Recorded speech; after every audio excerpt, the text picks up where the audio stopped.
You're listening to the Industry Alchemist podcast. The definition of alchemy is a seemingly magical process of transformation or creation. This podcast exists to hear the stories of entrepreneurs, business owners, and leaders doing just that in their industry. We hear about the journey of the brave souls carving a new path, moving their industry and our lives forward in a seemingly magical way. This episode is brought to you by OfficeChief.com. Office Chief exists to make moving your office easy and painless. Moving an office can be a big hassle. On top of running your company, you're thrown into having to figure out what to do. Hire space planners, furniture companies, movers, IT consultants, the list goes on. It only takes 2 minutes to create a profile, and Office Chief gives you a step-by-step action plan and connects you with the top vendors in your market. Moving your office? Log on to OfficeChief.com and make it easy. I'm your host, Matt Brower, co-founder and managing broker of Column Commercial Partners, helping companies save money on their real estate. I'm also founder and CEO of OfficeChief.com, an online resource for businesses moving their office or updating their space. Hey guys, our guest today is a well-connected figure in Denver's business community. Having started her career in 1998 in various executive assistant roles for top executives in the entertainment industry in California, she first caught the entrepreneurial bug in 2009 when she founded a handcrafted consumer products company after moving to Denver that year. Running that business on the side while supporting an influential private equity CEO here, another Denver executive asked her to help him find an admin. This was the catalyst for her current company called Exceptional Admins, which changes executives' lives one exceptional admin at a time. She's a wife and mother of two. Welcome to the show, Helani Ellis. Hi, Matt. Thanks for having me. I'm super pumped to be here. Thank you for being here. Appreciate This is taking really the time. Great. I know Full you're disclosure. Yeah. I feel kind of awkward. I'm the guest today. I mean, I run my own podcast, and I showed up without my mics. That's right. To record. So it's really neat to kind of be on that guest side. So thanks for great. having me. You got to just show up and I did. I got to be show here. up, and here I am with mic in hand and sitting with you. And so thank you for having me. I'm super pumped about this conversation. And your podcast is called Executive Admins? Exceptional I'm Admins. sorry. I keep Which making is that. fine, yeah. Exceptional Admins. It could actually be any of those things, hopefully elevating the understanding of an administrative professional, but Exceptional Admins, that's the name of the brand, that's the name of the company that I run, and it takes the kind of concentration around executive assistants to the next level of, well, don't you mean executive assistant? And I'll say, no, exceptional admin. There's a difference, and there's a quality of service that comes with having a different individual in the seat, and that's dependent on where they are in their career as an admin and so on. So I hope we get to cover some of those things Yeah, today. definitely. Yeah. And before we kind of dive in deeper, I want to apologize in advance if I make any weird noises. I'm getting over the last kind of crud of having Of a cold over season, the yeah, season. yeah. So, yeah. Well, thank you for that. And I can, as an executive assistant, you want me to get you a glass of water? I think I should be okay, Happy to but I do that appreciate for the you. offer. Yeah. So yeah, I want to, if you could, dive in further about how it's very interesting to me that somebody that has really served in a supportive role most of your career was able to take the leap into entrepreneurship and do what you're doing now. Can you talk more about how Exceptional Admins kind of came to be? Yeah. How you made that shift? I believe I've had the entrepreneurial gene ever since I was a little girl. I could be found in front of a sewing machine, making products and art, be it scrunchies, and going to the craft fair at my school and selling them, for like a quarter each. So I believe I've had the entrepreneurial gene, which is connected to being a risk taker. I'm very extroverted. I'm very committed. That is fueled by passion, which sometimes can get mislabeled as other things. But I really live with a servant heart and passion behind the things that I'm excited about. So I was an entrepreneur multiple times, be it running the Handmade brand, which you mentioned at the beginning. I also founded a nonprofit at a charter school where my boys were once attending. And then with being an executive assistant, you're required to make executive decisions. You're required to, I'm going to kind of try to unfold this and hopefully get to an end point for my executive. It does require risk taking. Having sat in a role supporting a dynamic CEO in a private equity space here in Denver, I was getting exposure to his external relationships. And I knew as his extension, I had to bring a certain sense of composure to that role so that they knew when they were interacting with me, it was for him. And the joke I make is there's 365 days in a year. He traveled like 310 of them. So who was holding Wow. down the fort? Who was, keeping things moving and getting shit done? And that was me. Yeah. And one executive in particular, and you touched on it briefly, was like, I have not met an assistant like this before. Where did you find her? And at the time, which was in 2012, because I started that role in the beginning of 2013, it was monster.com. That's how now you being got connected with yeah, the private now equity being a guy. headhunter, I don't use that platform. Quite honestly, I don't post and pray someone good's going to show up. A lot of my work is poaching. Yeah. But yeah, and my executive at the time said she'd love that because he knew how much I cared about the servant heart and quite honestly absorbing the minutia on behalf of an executive who's a heavy visionary that should be, connected to their job description, doing the things that help the company move forward, which then creates growth, which then creates jobs and all those beautiful things that ripple from that. So I helped that individual, and he was just in love with the fact that there wasn't, this is an empty seat, fill it, Helani. It came with education. It came with really understanding what is an admin. And there's this sad thing, just an admin, that we're just in front of our generalization of our profession is harmful. The biggest thing, if anyone's listening who's an executive, that you should take away from my time with Matt is no two executive assistants are alike. They aren't. We Yeah. are unique. We have our own brand. And I was able to decode with that executive what he was looking for by asking vulnerable questions and like straightforward questions like, where are you a bad executive? Like, how can we help you be better? How can we represent the office of the CEO and, help you out? Yeah. So that's what, so this podcast focuses on entrepreneurs Yeah. and leaders that are being disruptive in their industry. Yeah. And what you do is you don't, you mentioned headhunter. Yeah. You're not a placement firm. You're not like a recruiter. You're distinct in that you're actually like in a deeper people business. You're talk more about that. You're dissecting the executive so that how are you making the match? Love the question, and thank you for asking. Here's why. I am known for, in the community, for anyone that's met me and worked with me, and we've interacted socially outside, I'm in the business of people first. In recruiting, they're in the business of sales first. They're in the business of filling the seat. They have literally quotas to meet.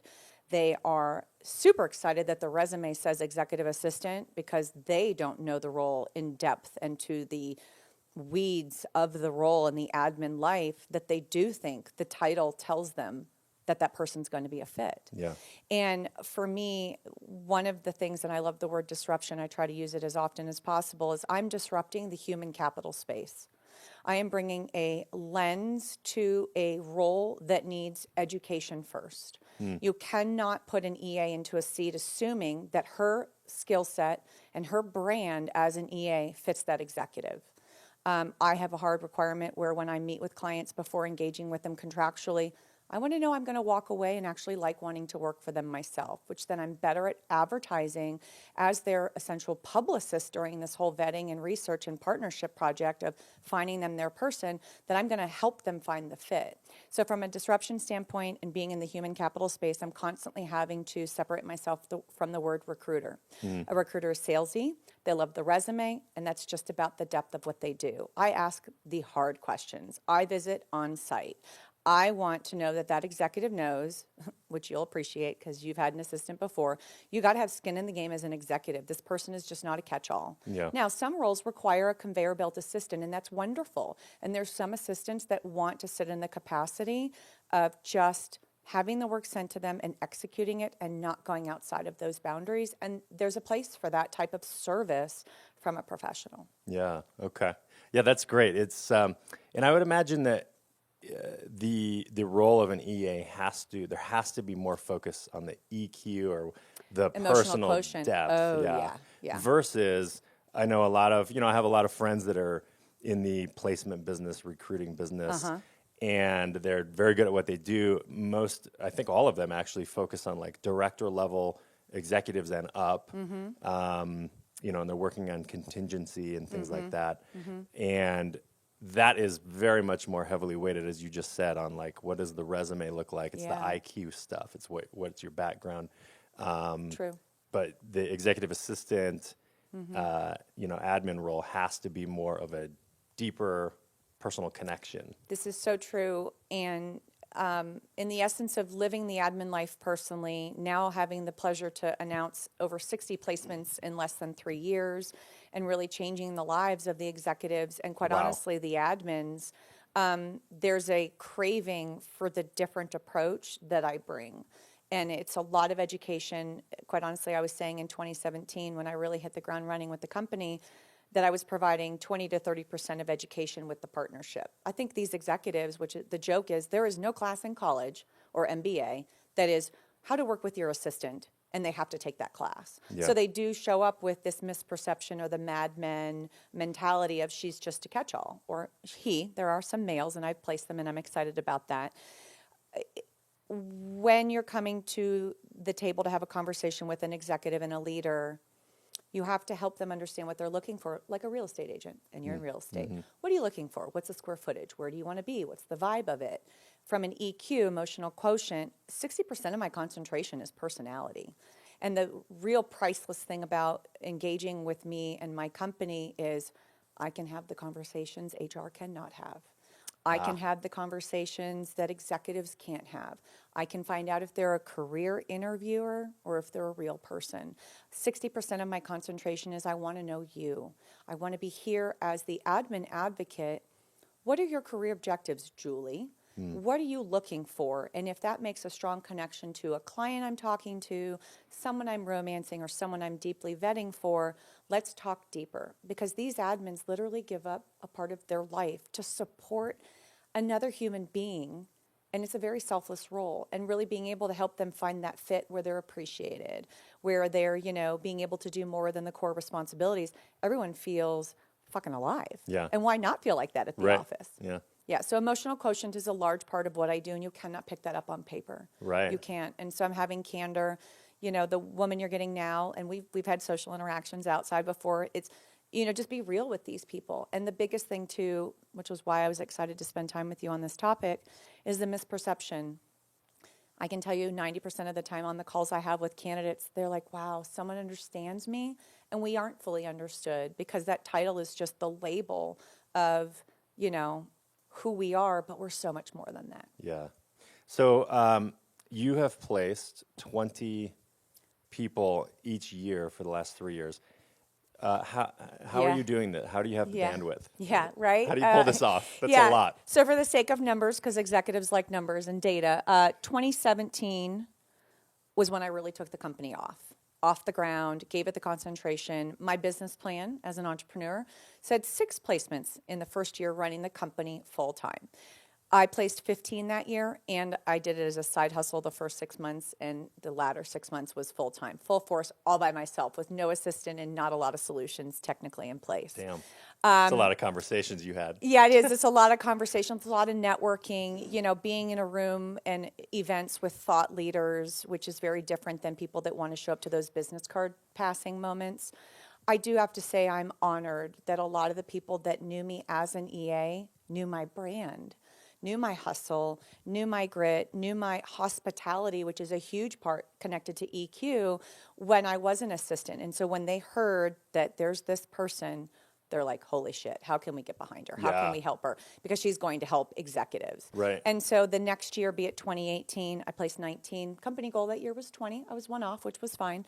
Last year, because we're recording this at the beginning of 2019, I did 32 placements. Oh my gosh. I blew up in such a beautiful way. Yeah, thank you. And it's really powerful when you get that phone call. 98% of the business is referral. I don't do advertising. I think, quite honestly, word of mouth is a lot healthier for business growth. I'm super patient. Being a mother of kids, I run a tight ship at home. Mm-hmm. I have a type A personality, but I've adopted in the last 7 or 8 years running at a lowercase a versus an uppercase A. But I can turn on my uppercase A at any given time because I need it as an entrepreneur. I mean, you know that. The way that I bring the story to the table, bring the education. I believe for those that I get to interact with in social settings, they walk away from me smarter. And that's a really big draw because I'm bringing the education and the passion connected to what I do. And you want to be a part of that versus like, okay, and I had this call last night. So we want to know how fast you can get in here, how soon can we see candidates, and what are your terms? I said, I'm not a transactional support person. You're welcome to call one of the larger firms. Well, no, we've heard about you. And I said, I'm very committed to the partnership first and all hands on deck. If you're looking for a fast placement and you just want someone in the seat, I'm honored you called, but I won't be able to work with you. Yeah. They'd never heard that before. Yeah. Because they also prefaced the beginning of that call with, we're interviewing firms. I'm like, thank you for your time. Yeah. Where am Wow. I in that too, by the way? Am I your first call or your last call? Because Right. if I'm your first call, I'm going to be stuck with you the rest of your other calls. And they love the story.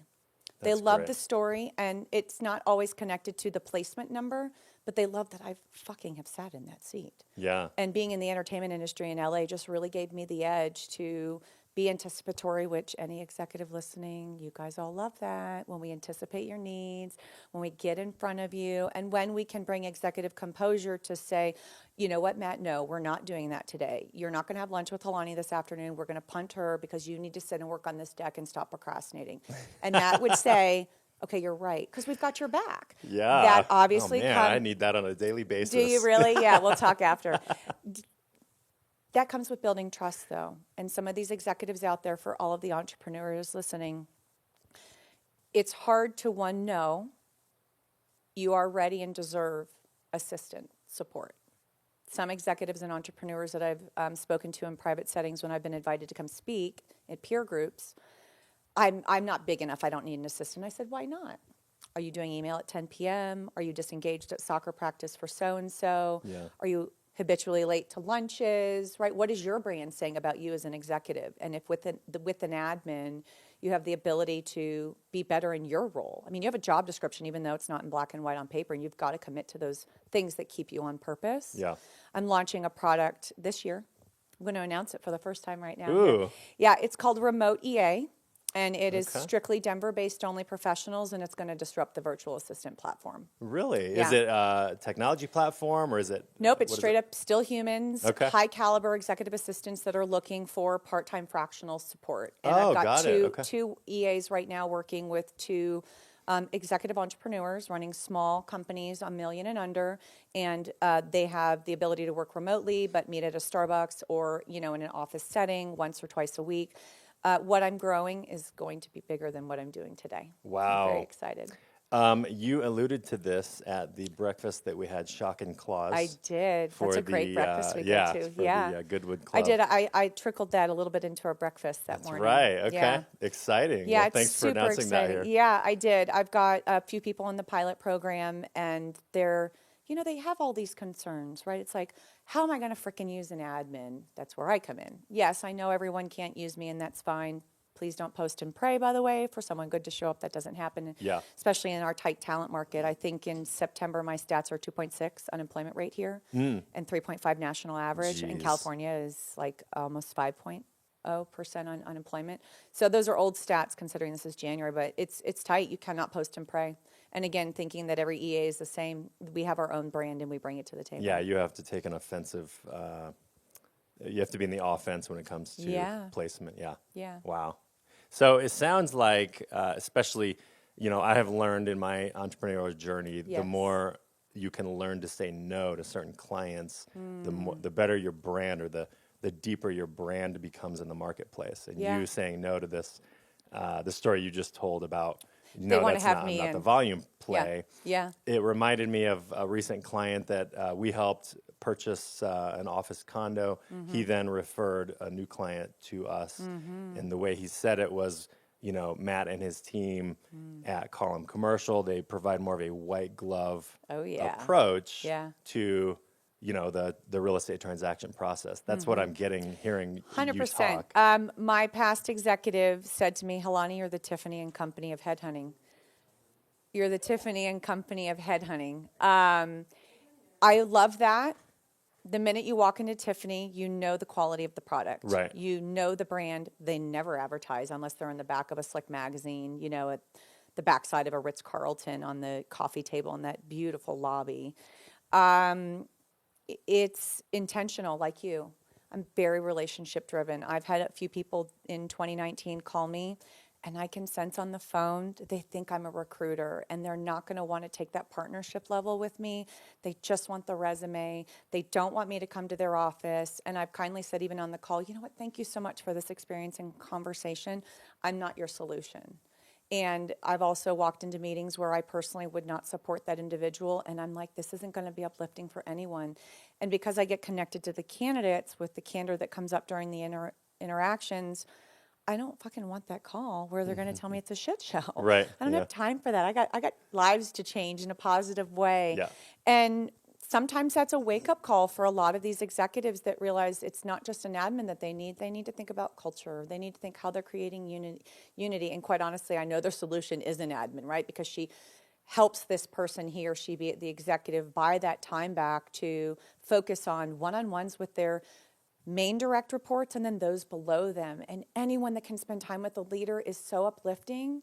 You want to learn and go behind the person that is moving a business forward and a concept and idea. I mean, everyone likes to be a part of a visionary's life. I mean, I think that's why we get along so well. You're a visionary, thinking of things. You're about people like me. You're fun. We were putt-putt buddies in 2017, and we won. We were so good partners. But That's right. yeah. That's right. That's when Do we you met. remember that? So we That's met where in we 17 met, when in 2017. Yeah, when you Yeah. had just launched I did. shortly before that. Fresh. It was that summer. I think I was 3 months into really being a full hustle entrepreneur again. Yeah. Oh wow. Yeah. Great memories. Yeah, it was fun. Yeah, that was a good day. That's great. Well, let's dive a little deeper into you personally. Like, what do you spend time on outside of? Obviously, you're a mother of two. I'm sure you're. I think they're at the age where they're like, you're probably driving to soccer games and hockey games and things. You know what? I'm actually not that mom. Oh, it's okay. very interesting. And Do you have an assistant for that? Right.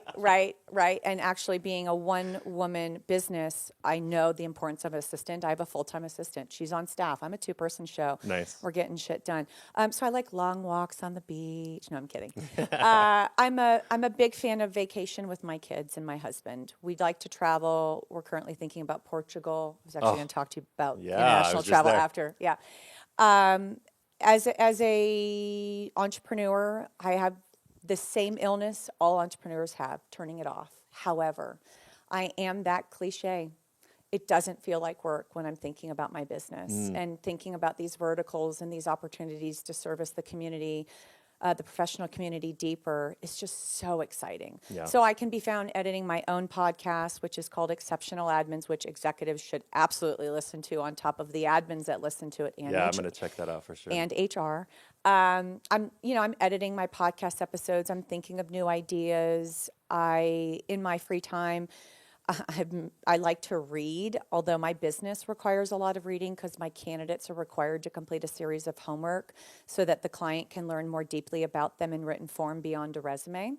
It's very disruptive what I do. Interesting. Yes. Yeah, sounds like it. Yeah, and so it could take me a year to read a 250-page book. So I'm super big on articles because those are quick reads. I collect mugs, which is a cute thing, and sometimes I struggle picking the right mug, especially during my favorite season, which is Christmas, which we've just gone through. I'm super avid about health and wellness. I mean, I'm super big, and you kind of mentioned a moment about saying no. I've learned that word. It's even just 2 letters. Why is it hard to say sometimes? Yeah, it's so powerful. And I've created the right, and I've used this phrase a lot in the last 6 months, and I hope those listening get to use it for themselves. Jeff Bezos said in an article, stop saying work-life balance. Work-life harmony. You know, thinking of a teeter-totter.